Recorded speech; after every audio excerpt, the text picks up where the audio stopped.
인간이 태양을 움직이려면 얼마나 많은 피와 심장이 받쳐져야겠습니까? 자, 이렇게 사람을 인신공양하면서 태양열 발전기를 돌리던 부족이 신이 점지한 자리를 찾아야 한다면서 여기저기 유목 생활을 하고 돌아다니면서 다른 부족을 만나기만 하면 전부 다 썰어버리니까 다른 부족들은 어머 쟤네 뭐야 너무 잔인해가 된 거고, 그러던 메시카족이 차폴테펙이라는 언덕에 정착을 하자 이 잔인하고 이상한 종교를 가진 이방인들을 꺼렸던 다른 부족의 연합공세에 의해 부족이 아예 사라질 위기에 몰리게 됩니다. 하지만 이때 콜우악 혹은 코르아칸이라고 불리는 부족의 족장이 메시카족의 이 잔인하지만 강했던 모습을 보고 약간 용병 계약하듯이 군신관계를 만들어서 뱀의 늪지라는 뜻의 티자판이라는 지역을 메시카족에게 하사합니다. 이러한 관계는 약 8년간 지속되었는데, 그러던 중 메시카족은 코르아의 족장에게 네가 딸을 한 명만 주면 우리가 현인 신으로 삼겠다 라면서 딸을 달라고 합니다. 근데 자기 딸을 신이랑 결혼시켜서 여신으로 삼겠다고 데려가는데 싫어할 아빠가 있나요? 족장은 딸을 냉큼 내어줍니다. 그런데 인간이 신이 되는 방법은 과연 쉬울까요? 아까 말했듯 이 메시카족은 좀 잔인하고 이상한 종교를 가지고 있었습니다. 하지만 이건 우리가 보기에 조금 잔인하고 이상한 거니까 메시카족의 종교를 잘 이해해 봅시다. 아까 아즈텍 신화에서 잠깐 나왔던 넷째 신 기억하시나요? 시페토텍이라는 신이었는데 너무 이름만 언급이 돼서 기억은 잘 안 나시겠지만 이 신은 아즈텍의 다른 신들과 마찬가지로 굉장히 넓은 영역을 담당했고 생과 사, 부활, 농업 등 주로 풍작에 연관된 신격을 가지고 있었습니다. 엄청 좋은 신 같죠? 하지만 이 시페토텍의 특징은 사람의 살가죽을 뒤집어 쓰고 다닌다는 점이었습니다. 그래서 시페토텍 풍향제 때 사제들은 희생자의 심장을 도려내어서 제물로 바친 다음에 날카로운 흑요석 칼로 제물의 가죽을 벗겨내어 옷으로 만들어 입은 다음 춤을 추면서 풍작을 기원했습니다. 이것이 아즈텍 제국에서 새해의 풍작을 기원하는 흔한 축제의 모습이었죠. 그리고 매년 사랑과 미의 여신인 소치케차를 기리는 축제에서도 소녀 한 명을 데려와서 죽인 다음에 살가죽을 벗긴 뒤 그 피부를 입은 사람이 배를 짜는 흉내를 내면서 춤을 추는 게 일반적이었습니다. 배를 짜는 흉내를 내는 건 소치케찰이 사랑과 미의 여신이기도 하지만 직조공의 수호 여신이기도 했기 때문입니다. 그리고 이 중 어떤 신과 결혼을 하든 신의 제물이 되든 인간은 가죽이 벗겨져야 했습니다. 이 너무나 당연하고 자연스러운 제사 과정 속에 코르아족 족장의 딸 역시 죽어서 가죽이 벗겨졌고, 이를 모른 채 며칠 후 신이 된 딸을 만나러 간 족장은 메시카족의 축하연을 먼저 받게 됩니다. 자, 그런데 이 과정에서 너무나 당당하게 죽인 딸의 가죽을 입고 축하연을 벌였던 거죠. 왜냐하면 메시카족의 입장에서는 자신들을 정착시켜준 코르아 부족에게 은혜를 갚음과 동시에 족장의 딸에게는 영광을 베푼 것과 마찬가지였으니까 당당하지 못할 이유가 없었던 거죠. 하지만 이 장면을 보고 극대노한 코르아족은 이들을 무력으로 쫓아내버렸고, 마실 물도 농사지을 땅도 없는 호수인 텍스코코의 한 섬으로 이들을 몰아넣게 됩니다. 하지만 메시카 부족은 끈질기게 살아남아서 호수 한복판에 테노치티틀란이라는 도시를 건축하고 주위의 다른 부족들을 찾아서 식량과 물을 사먹으며 도시를 번영시킵니다. 시간이 흐를수록 점점 부유해진 도시는 자체적으로 물과 식량까지 얻게 되었고, 틀라코판과 테치코코 부족에게 동맹을 제시하고 새로운 제국을 선언하게 됩니다. 그렇게 1325년에 세워져서 약 200여 년간 중미 지역을 제패할 그 제국의 이름이 바로 아즈텍 제국입니다. 자, 그런데 말입니다. 지금까지 다 메시카족, 코르아족, 테치코코족 등 아주 수많은 부족이 있었는데 아즈텍 국도 아니고 굳이 아즈텍 제국이라고 불릴 만한 이유가 뭘까요? 땅덩어리가 커서? 아닙니다. 메시카족이 그냥 강해서? 아닙니다. 진짜로 규모가 제국급입니다. 약 100년도 안 되었을 때 스페인의 선교사가 남긴 기록은 이탈리아의 베네치아보다 거대하다 였습니다. 이미 큰 도로와 건물이 다 닦여 있었고 정부가 생겼고 도시를 청소하는 사람이 따로 있었으며 지도자인 틀라토아니, 귀족 계급인 피필틴, 서민인 마세우알틴, 노예 계급인 틀라코틴 등 다양한 계층이 존재했고 사원, 광장, 귀족 거주지, 서민 거주지 등 이들의 지역도 나뉘어 있을 정도였습니다. 이 도시의 인구만 해도 약 20만 명 정도로 추정을 하고 있는데 당시 런던이나 파리만 해도 한 10만 명 정도가 채 안 됐고 정말 역사적으로 큰 대도시의 전성기 때 인구가 50만 명 정도라고 했을 때 아즈텍은 정말 제국급이었던 거죠. 아주 놀랍죠? 그런데 아직 다 놀라긴 이릅니다. 이렇게 과거 체계적이고 정형화되어 보이는 도시와 계급이었지만 놀랍게도 이 계급 간의 이동이 가능했습니다. 자, 어떻게 가능하냐 하면 바로 공로를 세우면 됩니다. 공로는 언제 세우기 쉽죠? 바로 전쟁 때죠. 그래서 이들이 전쟁을 벌였는데 이들이 벌였던 전쟁의 이름이 바로 꽃전쟁. 꽃전쟁은 적을 죽이지 않고 포로를 잡는 데에 집중하는 전쟁 방식입니다.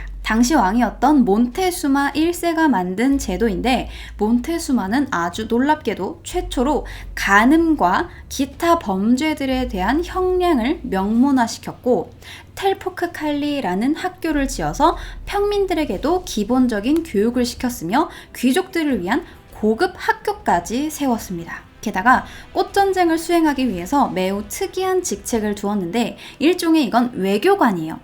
포치테카라고 불리는 이 사람들은 아즈텍 제국 주변국의 일종의 외교 사절로 파견되어서 일을 했는데 실상은 스파이였던 거예요. 이 포치테카들은 적당한 시기에 이 속국과 주변국들에서 아즈텍 제국에 위기가 닥쳤다 하더라 라는 거짓 소문이나 반아즈텍주의를 부추기는 선전 활동을 해서 다른 부족이 그래? 지금 아즈텍이 약해져 있단 말이지? 그렇다면 지금이다! 라고 해서 기회를 노려서 먼저 전쟁에 나서도록 만드는 거예요. 그렇게 전쟁에 참여한 이들은 대부분 아즈텍의 압도적인 군대에 밀려서 결국 포로로 잡혔고 그대로 인신공양을 위한 제물이 되는 겁니다. 그런데 이렇게까지 치밀하게 꽃전쟁을 벌인 이유는 여러 가지가 있는데 전사들은 주기적으로 자신의 역량을 발달시킬 수 있었고 신에게 바칠 포로도 구할 수 있었으며 대기근 때 신의 분노를 풀기 위해서 대량으로 제물을 바치기 시작하면서 아예 주기적인 행사로 자리를 잡게 된 겁니다. 근데 신한테 바칠 포로잖아요. 신한테 바치기도 전에 인간이 막 그냥 죽이면 돼요, 안 돼요? 안 되겠죠. 그래서 상대는 죽으면 안 돼요. 그러니까 화살촉을 아주 뭉툭하게 만들고 마쿠아후 이틀이라는 나무 몽둥이에다가 날카로운 흑요석을 박아 넣은 무기가 있거든요. 그 흑요석에 날을 빼놓는 식으로 아예 그냥 부상만 입혀서 포로로 잡았고 잡아온 뒤에 밥도 주고 옷도 주고 아주 잘 대해줬다고 합니다. 그리고 그러다가 이후 제사가 있을 때 조건이 맞는 포로를 골라서 죽여 고기로 만드는 거죠. 자, 근데 왜 이렇게까지 제물을 바쳤을까요? 아즈텍 제국의 종교는 신들의 희생으로 태양이 돌아가기 시작했고 인간 역시 무언가를 희생시켜야 되는 겁니다. 태양을 움직이기 위해서 신이 심장을 바쳤는데 건방지게 인간이 동물이나 희생시켜서야 되겠습니까? 가장 가치 있는 제물인 인간을 바쳐야겠죠. 이러한 종교적인 이유와 함께 당시 아즈텍 제국에는 돼지나 소고기 같은 건 구경도 할 수가 없었고 하층민들은 벌레나 식물 같은 걸 캐먹고 살아야 됐습니다. 그런데 우리나라도 옛날에 제사 지내고 나면 막 고기 먹고 포식하고 그랬잖아요. 아즈텍인들도 마찬가지예요. 태양을 움직이기 위해서 인간의 심장은 필수적으로 받쳐줘야 하는 아주 신성한 부위였지만 사실 심장 이외에는 그냥 살코기거든요. 자, 근데 자기 국민들을 맨날 그냥 제물로 갖다 쓸 수 있어요? 안 되겠죠. 그러면 나라의 제국민이 다 없어지기도 전에 반란으로 나라가 뒤집혔을 겁니다. 자, 그러면 어떻게 해야겠습니까? 밖에서 조달해와야겠죠. 근데 지금이야 나라 간 이동이 자유롭고 인간은 모두 평등하며 존엄성이 있는 가치 있는 존재였지만 당시에는 부족 간의 이동이나 문화가 꽤나 폐쇄적이었고 제국민이 아닌 부족들은 그냥 고기나 다름 없었습니다. 그렇게 아즈텍 제국은 꽃전쟁을 통해서 포로를 잡아와서 잘 먹이고 잘 입히고 잘 키워서 앞으로 쓸 제물로 만드는 일종의 인간 농장을 만들었던 거죠. 게다가 아예 다른 부족을 식민지 삼아서 인간 제물을 공급받기도 했습니다. 몬테수마 1세의 형제 츠라카엘렐은 우리는 우리가 시장에 가서 빵을 사 먹는 것처럼 신들도 편하게 제물을 골라 먹을 수 있어야 한다 우리의 시장을 다른 부족들 앞에 만든 것은 매우 현명한 일이며 그 도시의 주민들은 신들에게 따뜻하고 말랑한 빵과 같으니 다른 도시 국가들과 전쟁을 할 땐 이들을 멸망시키지 않도록 주의해야 할 것이다. 신들이 원할 때 언제든 맛 좋은 음식을 먹을 수 있어야 하기 때문에 라고 말을 하기도 했어요. 그런데 이렇게까지 다른 부족을 인간 농장 취급을 하는데 다른 부족들은 가만히 있었을까요? 가만히 있었으면 왜 가만히 있었을까요? 아니 이쯤 되면 뭐 말이 안 통해도 그냥 손짓 발짓 하면서 이거 바디랭귀지라도 하면서 아즈텍을 치자 이렇게 해야 되지 않을까요? 그런데 다른 부족들이 얌전히 인간 농장의 역할을 할 수밖에 없었던 이유는 바로 아즈텍의 치밀한 설계 때문이었습니다. 아즈텍 제국에서는 각 부족의 지도부들을 모아서 회유하고 교육을 시켜서 너희는 너희 부족의 수뇌부가 아니라 아즈텍의 교육을 받은 귀족이다 라는 인식을 심어주었고 이미 각 부족의 수뇌부들이 넘어간 상황에서 부족민들은 아예 서로 단절이 되어 있으니까 뭉칠 만한 구심점이 없었던 거죠. 원래부터 자기 가족이고 자기들이 뽑은 지도자니까 그 지도자를 내치기도 뭐했고 만약에 그 지도자를 쳤다 칩시다. 어차피 다른 부족 수뇌부들도 아즈텍에 넘어가 있으니까 한꺼번에 모의를 해서 지도자를 치고 손잡기는 글렀거든요. 이러니까 아즈텍은 정말 말도 안 되는 인간 농장이라는 시스템을 구현해낼 수 있었던 겁니다. 이렇게 포로로 잡아온 재물들을 신에게 바쳐야겠죠. 어떤 과정을 통해서 바쳐지는지를 한번 봅시다. 굉장히 여러 가지 종류가 있는데 약 5가지 정도를 소개를 해드릴게요. 일단 가장 많이 알려진 방법은 사제들이 모여서 각각의 신에 맞춰 제물이 될 인간을 고릅니다. 여기에서 매우 잘생긴 것으로 묘사되는 신은 거기에 맞춰서 매우 잘생긴 남자를 뽑고 소치케찰같이 미의 여신이면 예쁜 소녀를 뽑고 이런 식으로 각각의 포로들의 특징이 있어야 되는 거예요. 맞춰서 데려와야 되는 겁니다. 그래서 이 제물이 될 인간을 골라서 제단에 눕히고 포박을 시킵니다. 그리고 사제는 흑요석으로 만든 칼로 갈비뼈 아래를 깊게 찌르고 횡격막을 뚫어서 심장까지 손을 그대로 집어넣은 다음에 뛰고 있는 심장을 잡아서 뺍니다. 혹은 심장이 있는 이 가슴을 복장 뼈째로 그대로 도려내어서 심장을 꺼내기도 했어요. 그렇게 꺼낸 심장을 제단에서 먼저 태운 다음에 제물은 계단 밑으로 굴러 떨어뜨립니다. 2번째는 목을 잘라요. 주로 여자일 경우에 목을 자르는데 이렇게 희생된 여자들은 부족을 지키는 여신이 된다고 믿었다고 합니다. 부족을 지키고 싶을까요? 3번째는 제물에게 검을 준 다음에 아즈텍의 전사와 겨루게 하는 겁니다. 이건 좀 할만해요. 싸우다가 쓰러지면 제물이 되는 겁니다. 그런데 만약에 전사가 지면 어떡하죠? 전사가 질 수도 있잖아요. 걱정하지 마세요. 아즈텍의 전사가 하나겠어요? 제물이 죽을 때까지 전사를 투입합니다. 자, 그리고 4번째는 제물을 결박시켜 놓고 이렇게 결박을 시킨 다음에 심장 부위에 하얀색 동그라미를 그려놔요. 그리고 화살을 수십 발을 쏴서 고통스럽게 죽입니다. 그런데 여기서 포인트는 바로 이 급소인 하얀 부분을 피해서 쏘는 겁니다. 그러면 제물이 급소를 피했으니까 죽지는 않지만 피를 많이 흘리겠죠. 바로 그걸 노리는 겁니다. 아즈텍인들은 제물이 흘린 피가 땅을 비옥하게 만들어서 곡식을 잘 자라게 해줄 거라고 믿었거든요. 그리고 마지막은 제물을 불 속에 던지는 겁니다. 물론 한 번에 죽이진 않아요. 불 속에 던졌다가 또 꺼냈다가 던졌다가 또 꺼냈다가 하면서 완전히 구워지면 그때 심장을 꺼냈다고 합니다. 게다가 그렇게 포로든 제물이든 죽이고 나면 이후에 잘게 저며서 넓적다리 부위는 황제의 식탁에 올렸고 손이나 발 같은 적은 부위는 사제나 통치자 등 높은 신분의 사람들이 먹었으며 그냥 일반 고기 있죠. 포로를 잡아온 사람의 집에 보내줬다고 합니다. 그래서 보통은 다른 일반 사람들은 팔, 다리를 먹었다고 해요. 심지어 얼마나 일반적으로 사람을 먹었는지 아즈텍인들이 해먹었던 요리 중에는 틀라카틀롤리라는 음식이 있었는데 이 음식의 이름은 틀락스칼라인으로 만든 고기 스튜라는 뜻입니다.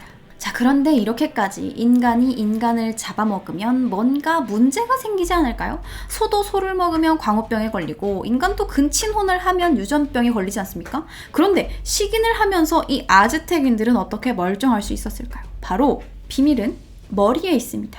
식인을 했을 때 나타나는 문제는 프리온 단백질이 뇌에 구멍을 만들어서 죽게 되는 거였는데 아즈텍인들은 머리를 먹지 않았기 때문에 이 프리온 문제에서 벗어날 수 있었던 거죠. 자, 그런데 이렇게 재물이라거나 인신공양이라고 하면 꽤나 거부감이 드는 게 사실이지만 아즈텍인들만 인신공양을 하고 인육을 먹은 것도 아니고 최초로 개발을 한 것도 아닙니다. 원래 마야나 다른 중남미 지역에서는 대대적으로 인간 제물을 바쳤고 파푸아뉴기니의 기미족 여성은 죽은 동족 남성을 먹으면서 생식을 순환시키려고 했고 뉴기니의 후아족은 죽은 동족을 먹으면서 정기가 남은 체액을 보존시키려고 했습니다. 자, 그런데 아즈텍인들만 이렇게 인신공양과 피해에 굶주린 인육에 미친 족속들이 된 이유는 뭘까요? 사실 알고 보면 아즈텍을 멸망시켰던 스페인 사람들이 자신들을 합리화시키거나 문명사회가 미개한 원주민 부족들을 멸망시킬 수밖에 없었던 이유를 만든 것일 수도 있습니다. 원래 기록은 승자에 의해서 쓰여지는 거니까요. 그래서 혹자는 아즈텍인들이 인육을 먹었다는 기록은 사실 화폐로 쓰기도 했던 카카오 열매나 주식이었던 옥수수를 먹은 기록을 피와 심장 등으로 바꾸어서 은유법으로 썼기 때문에 인간을 먹은 것처럼 보였을 수 있다라고 주장을 하기도 합니다. 뭐 그럴 수 있죠. 사실 지금까지 아즈텍에 대한 이야기는 전설처럼 전해져 내려오며 정확한 희생자나 재물에 대한 정보가 없었습니다. 혹자는 하루에 몇만 명이라고 하기도 했고 혹자는 스페인의 기록이니까 믿으면 안 된다. 아즈텍인들이라고 해서 살인귀가 아니다. 승자의 기록은 100% 믿으면 안 된다. 라고 하기도 했습니다. 그런데 이 잔인했던 기록들이 전부 다 사실이라면 어떨까요? 2018년에 해골이 전시되어 있는 촌판틀리라는 유적이 발굴됩니다. 이 촌판틀리는 사람의 두개골을 꿰어서 만든 해골 장식장 같은 건데 직사각형의 구조물로 길이는 35m, 너비는 12에서 14m로 농구장보다 약간 크고 높이가 4, 5m에 이른다고 합니다. 그래서 고고학자들은 대신전 시대에 대한 그들의 지식에 의거해서 테노치티틀란이 1325년에 설립된 이래로 인신공양을 해왔음에도 불구하고 이들이 발견한 촌판틀리는 특정 단계인, 그러니까 1486년에서 1502년 사이에 만들어졌을 가능성이 높다고 추정을 하고 있습니다. 앞뒤 진열대의 간격은 0.8m가 조금 못 되었으며 진열대마다 위에서 아래까지 촘촘하게 막대기가 걸쳐져 있었는데 이 막대 하나에 5개 정도의 두개골이 관자놀이를 꿰고 있었다고 합니다. 자, 그래서 모든 해골을 다 조사를 해보니까 약 13만 6천 개의 두개골이 있었다는 겁니다. 그런데 이 숫자는 신전 위 탑에 있는 두개골을 제외한 거죠. 마야, 톨텍에서도 비슷한 유적이 존재했다고 합니다. 하지만 아즈텍과 다른 점은 마야나 톨텍에서는 전부 사람의 유골이 아니라 돌을 해골 모양으로 깎은 조형물이었다는 거고 아즈텍은 놀랍게도 모두가 사람 해골로 만들어져 있다는 거죠. 근데 뭐 사람이 그냥 죽어서 이렇게 기리기 위해서 장식장에 꽂은 걸 수도 있고 만약에 뭐 죽였다 칩시다. 근데 그게 죽였다는 거지 먹었다는 증거는 아니잖아요. 왜 전부 다 죽인 게 먹은 걸로 귀결되는 거예요? 라고 생각을 할 수도 있는데 안타깝게도 이것 역시 증거가 발견됩니다. 멕시코 국립인류학연구소에서 대신전 근처에서 식인의 흔적이 발견이 되는데 의식이 끝난 후 곧바로 먹혔다고 주장하는 고고학자들에 따르면 희생자들은 먼저 목이 잘리고 살이 발라진 다음에 불에 구워졌으며 이것에 대한 증거물로는 절단흔과 불에 지진 변형흔을 가진 두개골, 경골, 상완골, 턱뼈 등 다수의 유해가 발견됐다는 겁니다.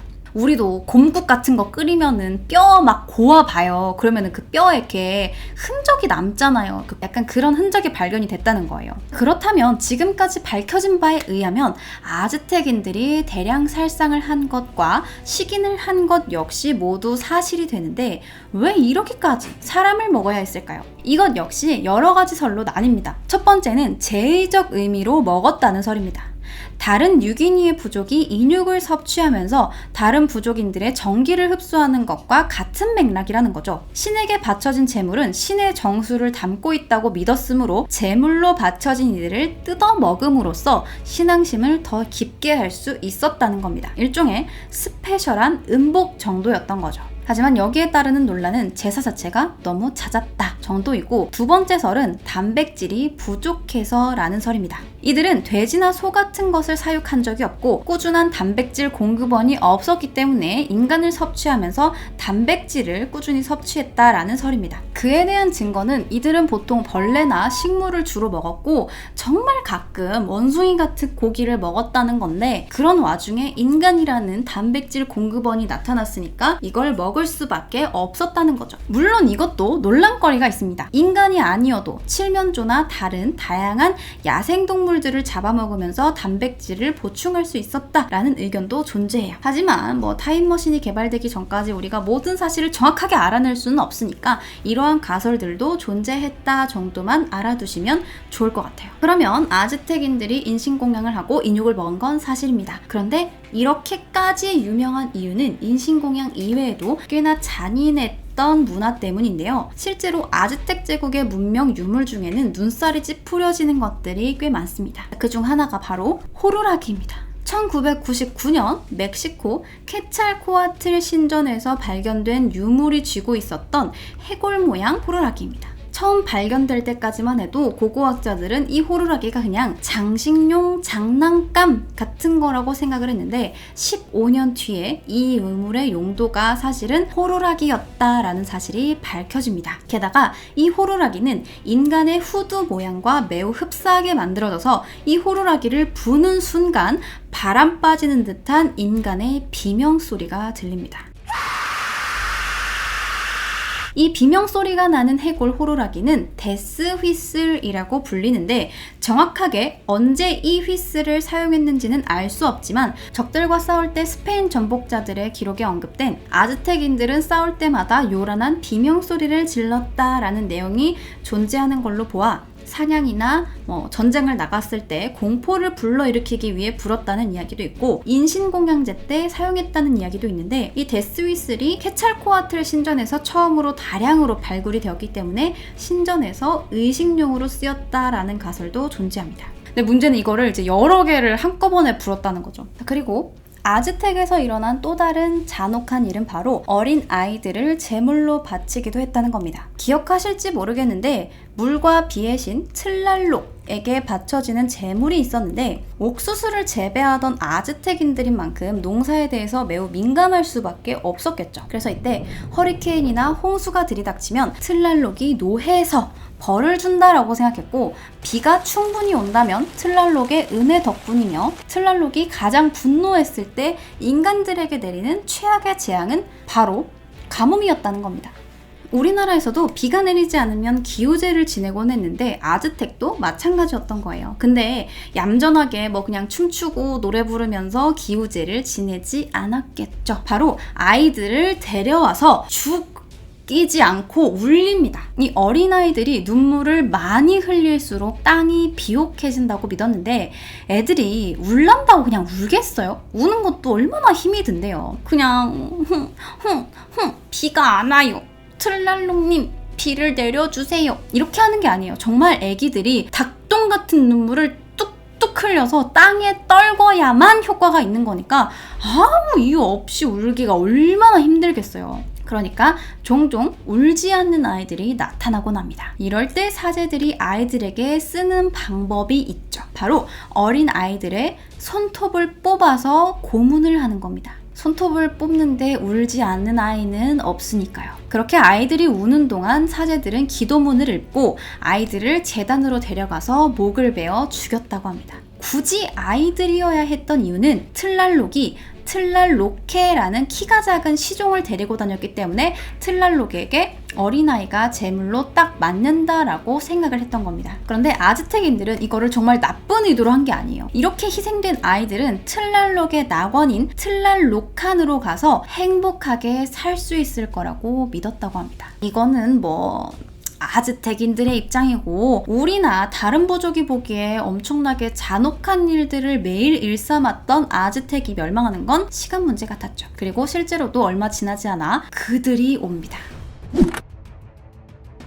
바로 스페인 사람들이었죠. 스페인 제국은 이미 중남미 곳곳에 거점을 두고 있었고 아즈텍 제국은 주위 부족들을 속국처럼 다스리고 있는 상태였죠. 두 제국의 은근한 눈치 싸움이 시작이 되고 아즈텍은 맛있는 부족 중 한 곳인 틀렉스칼라 부족과 스페인 탐험대를 싸움 붙입니다. 그 결과 스페인은 참담하게 깨졌고 탐험대는 멕시코에 있는 한 부족에게 깨졌다라는 결과물을 들고 본국으로 가야 하는 처지가 됐습니다. 그런데 이때 엄청난 반전이 일어납니다. 바로 부족민과 스페인국 사이에 통역이 성공한 겁니다. 물론 나우아틀어로 공용어로 번역을 한번 하고 이 공용어로 번역이 된 걸 또 스페인어로 통역을 한 번 더 해야 하는 번거로움을 거쳐야 했지만 어쨌든 말이 통한다는 게 어딥니까? 스페인 사람들은 부족민들과 대화를 시도했고 놀라운 사실을 알아냅니다. 이 부족민들은 사실 아즈텍 제국을 멸망시키고 싶어 한다는 점이었습니다. 뭐 사실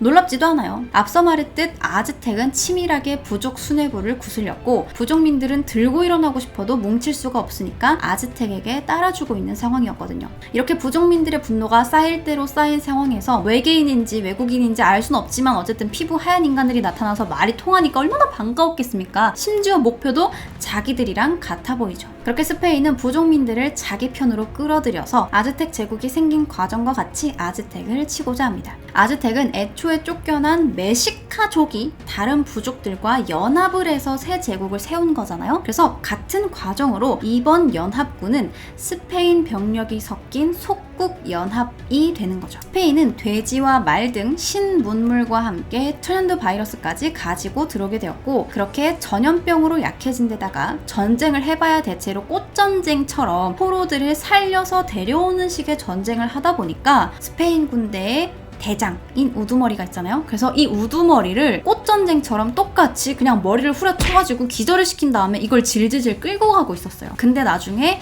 이 사람이 정신을 차리고 다른 스페인 사람들이 이 사람을 데리러 와서 살아나갔다고 합니다. 이런 식이니까 진짜로 죽이겠다고 갑옷 입고 칼 들고 싸우는 스페인군을 어떻게 이기겠어요. 그렇게 1521년 약 200여 년간 중남미를 다스리던 메시카 부족의 아즈텍 제국이 멸망하게 됩니다. 오늘 이렇게 아즈텍 제국의 시작과 끝 이야기는 여기까지입니다.